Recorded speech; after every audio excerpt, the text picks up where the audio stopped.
Hello, আসসালামু আলাইকুম viewers. আর একটি নতুন ভিডিও নিয়ে আপনাদের সামনে উপস্থিত হলাম।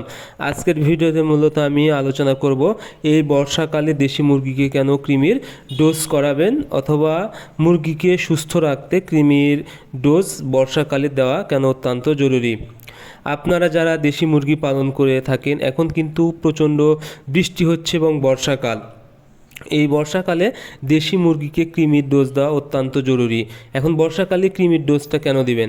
কারণ বর্ষার সময় মাটি ভিজা থাকে এবং এখানে কিন্তু কৃমির ডিম দ্রুত ফুটে যায়, এবং এই ডিমটা যখন মুরগি খেয়ে নেবে তখন কিন্তু এই একটা কৃমি থেকে 1000টা কৃমির জন্ম নেবে। সেক্ষেত্রে এই বর্ষাকালে বা বৃষ্টির সময় মুরগির শরীরে দ্রুত কিন্তু কৃমির বংশবিস্তার ঘটে, যার কারণে মুরগির শরীরে যখন কৃমির পরিমাণটা অনেক বেশি হয়ে যায়, এতে কিন্তু মুরগির বিভিন্ন সমস্যা হয়ে থাকে। বিশেষ করে ডিম দেওয়া মুরগি ডিমের পার্সেন্টেজ কমে যায় এবং বিভিন্ন ধরনের পাতলা পায়খানা হয় বা বিভিন্ন রোগে আক্রান্ত হয় এবং রোগ প্রতিরোধ ক্ষমতা কমে যায়। এখন আপনাদেরকে বুঝতে হবে কৃমির লক্ষণ কী কী, অর্থাৎ মুরগির শরীরে কৃমি হয়েছে এর লক্ষণ কী কী। সর্বপ্রথম হলো পেট ফুলে যাবে এবং ওজন কমে যাবে।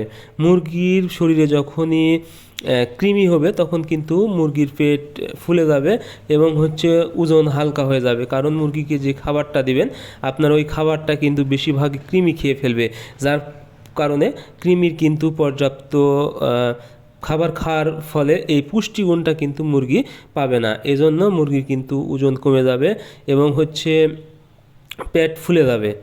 এরপরে যে লক্ষণটা প্রকাশ পাবে সেটা হলো, যদি ডিম দেওয়া মুরগি হয় ডিমের পরিমাণটা কমে যাবে।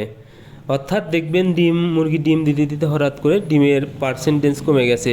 অর্থাৎ আপনাদের খামারে 20টা মুরগি আছে, প্রতিদিন 15টা থেকে 18টা ডিম দেয়, দেখা যাচ্ছে 4 থেকে 5টা ডিম দিচ্ছে। তার মানে আপনাদের কৃমির ডোজটা করা অত্যন্ত জরুরি। এরপরে কি হবে? পায়খানা সবুজ হবে এবং পালক উস্কো খুস্কো হয়ে যাবে এবং আমশার মতো সমস্যা দেখা দিবে। সেক্ষেত্রে বুঝতে হবে কৃমি হয়েছে, কারণ কৃমি হলে মুরগির পাতলা পায়খানা হয়, সবুজ পায়খানা হয় এবং একটু ঝিম মেরে যায়, উস্কো খুস্কো দেখায় এবং আমশার মতো পায়খানা করে থাকে। সেক্ষেত্রে আপনাদের অবশ্যই কৃমির ডোজটা আপনারা প্রথমে করে নেবেন এবং মুরগি সুস্থ হয়ে গেলে আমশার ডোজটা করে নেবেন। এখন আপনারা আমশা কিভাবে করবেন বা কি ওষুধ দিয়ে করবেন? আপনাদের যদি প্রাকৃতিকভাবে সমস্যা হয় বা যদি সহজে আপনারা ওষুধ নিতে পারেন দোকান থেকে, সেক্ষেত্রে এভিনেক্স ব্যবহার করবেন। এভিনেক্স যদি আপনারা, যেহেতু অল্প মুরগি, সেক্ষেত্রে আপনারা 1 গ্রাম 1 লিটার পানিতে ব্যবহার করবেন। অর্থাৎ কৃমির ওষুধ আপনারা 1 গ্রাম 1 লিটার পানিতে যদি ব্যবহার করতে পারেন তাহলে কিন্তু খুব দ্রুত কৃমি মুক্ত হয়ে যাবে। এখন যদি আপনাদের মুরগি অল্প হয়, অর্থাৎ কোনোভাবে আপনারা ওষুধ কিনতে পাচ্ছেন না বা ভেটেরিনারি দোকান আশেপাশে নেই বা থাকলেও ছোটো পরিমাণ আপনারা প্যাক পাচ্ছেন না কৃমির, সেক্ষেত্রে আপনারা কি করবেন?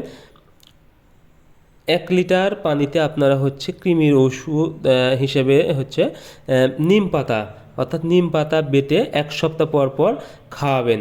যদি আপনারা 1 সপ্তাহ পর পর খাওয়াতে পারেন নিম পাতাটা কৃমির জন্য, আশা করি আপনাদের মুরগির কৃমি খুব দ্রুত সুস্থ হয়ে যাবে। আরেকটি বিষয়, সেটা হলো আপনারা যদি পিঁপের বিষ শুকিয়ে গুঁড়া করে 1 গ্রাম 1 গ্রাম গুঁড়া 1 লিটার পানিতে যদি মিশিয়ে খাওয়াতে পারেন অথবা খাবারের সাথে মিশিয়ে খাওয়াতে পারেন, আশা করি খুব দ্রুত কৃমিমুক্ত হয়ে যাবে এবং মুরগি কিন্তু সুস্থ থাকবে। সো আজকে ভিডিও পর্যন্তই।